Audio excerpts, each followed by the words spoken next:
আমার ছোট মেয়ে নসিবা জান্নাত নিয়ে যখন চুল কাটার জন্য সেলুনে যাই, ঈদের 2-3 দিন আগে তার চুল কাটার খুব ইচ্ছে, তাই চুল কাটাতে নিয়ে গিয়ে সেলুনে অনেক বেশি নড়াচড়া করছিল, কিন্তু একদম চুপ করেছিল, কোনো কান্নাকাটি করে নাই।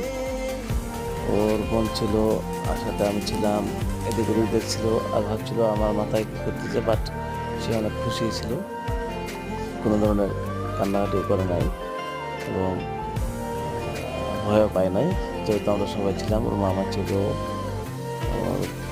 ওর বড় আপু ছিল, আমি ছিলাম, সবাই মিলে সুন্দর মতো চুল করে এসেছে।